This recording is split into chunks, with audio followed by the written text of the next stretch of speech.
this project has kind of been in the works for probably 2-3 years. And with the centennial of Ginastera approaching, I really felt so strongly that he made such a contribution to 20th century contemporary music that I really wanted to do at least my small part in helping to acknowledge and thank him for what he has done, both for the classical music world at large, but particularly with his iconic harp concerto, which has been a fixture of my repertoire, my career, and really my consciousness since I was a teenager. And so this seemed to be a really fitting and appropriate way to not only perhaps either introduce or reintroduce some audiences to his music, but also to to express my gratitude for everything he's done for me and for harpists and for musicians with his wonderful, idiomatic, colorful repertoire. Well, let's talk about that harp concerto a little bit, because it's an extraordinary piece of music. It's the centerpiece of your album. And you've said in your program notes that it pushed the harp out of the box. Can you tell us what you mean by that?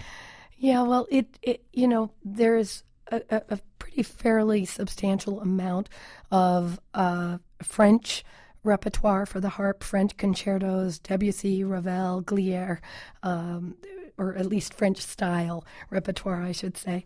And I think that this concerto is really one of the first major pieces that was able to show the harp in a new light, a powerful light, perhaps a more substantive light. And as a player myself, I mean, going back to when I was a kid, playing the harp really, I have to admit, was not particularly my idea. It was my mother's idea, because I was growing up as a little bit of a tomboy in Norman, Oklahoma. And I was all about the piano, and I think she thought, well, let's see if we can refine her a little bit. Let's buy her a harp, stick her behind a harp, and let's see if she becomes a little more angelic.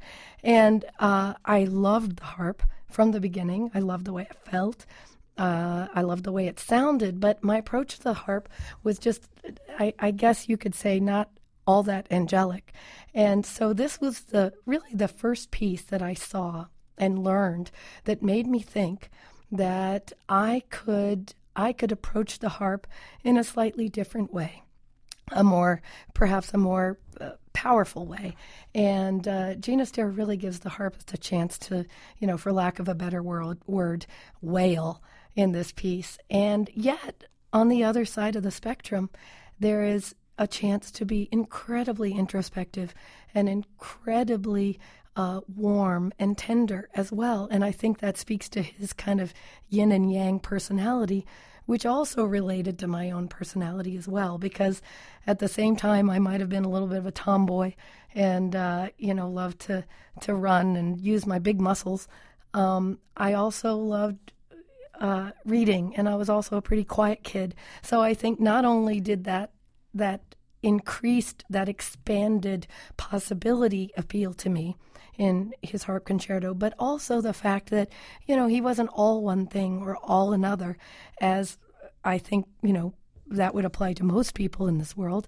But it at that tender age, it really felt like it spoke directly to me that, gosh, I have these extremes living within me, and this music allows me to express that. So I think that's one of the big reasons that I formed such a personal attachment to this piece.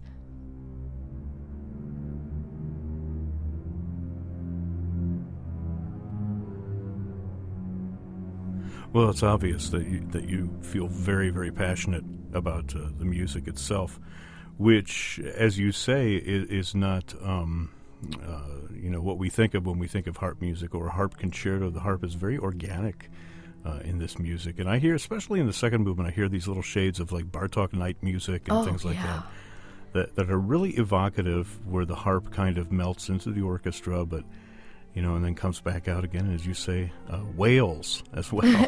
It's a great way to describe it. This is music he wrote in 1960s, right?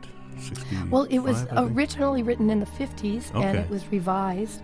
And this piece, it took him a while to really come to completion with. And I spoke with his daughter, Georgina Ginastera, about this.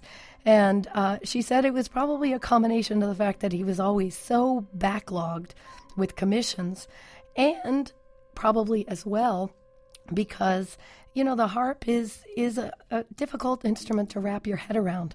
It's not like writing for the piano or really any other instrument. You have to, I think for most composers it's a process of a little bit of trial and error. And it was commissioned by Edna Phillips, who was at the time principal harpist of the Philadelphia Orchestra. But it took almost a decade to come to fruition, and was eventually premiered by Nicanor Zabaleta, who actually flew down to Argentina to work with Ginastera on the piece. And I think that, that really was instrumental in making it so idiomatic. So, great stuff doesn't always happen overnight, and I think this piece is certainly a testament to that idea.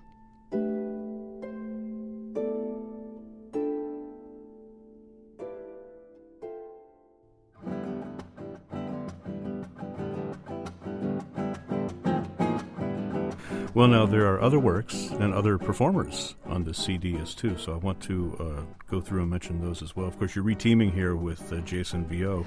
Right, he just kills it on this guitar sonata, which is the latest work on the album and really shows Ginastera's very, very, his spikier edges. But yet at the same time, I think this is the musical miracle of Ginastera, that he manages so many objectives at once: to honor his Argentine roots, to push classical music, contemporary music forward, but also he makes it very listenable. It's an incredibly interesting piece to sit down and listen to. I think even if you're not a classical musician, there's just a lot to listen to there, and Jason does such a wonderful job of it.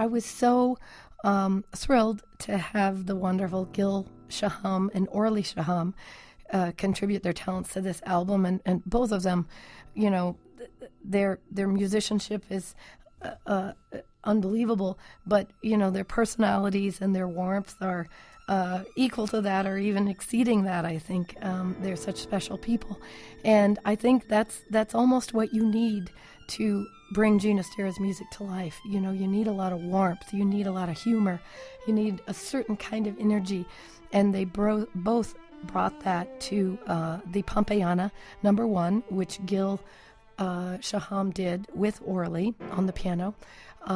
Gil, of course, on the violin, and Orli on the piano. And then Orli did the Danzas Argentinas for solo piano. And the Pompeiana number 1, the term Pompeiana refers to the Argentine pampas, which are the rural, the plains of Argentina.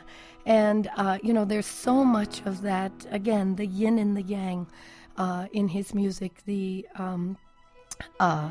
The opening of the Pompeiana is so introspective and so tender, and then it really evolves into this wonderful, rollicking, almost Bartok-like dance in the piece. And I just can't think of anybody better to represent that piece than Gil and Orli. Harpist Yolanda Kondonassis, whose latest album is Ginastera 100, celebrating the Argentine composer's centennial. And that's with the Oberlin Orchestra, the Oberlin label. You can find it at all the usual outlets, and you can learn more, listen to samples, even watch a wonderful video that she has on her website. That's yolandaharp.com. Yolanda Kondonassis, thanks for joining us today here on FM 91. Thank you so much, Brad. It was a pleasure.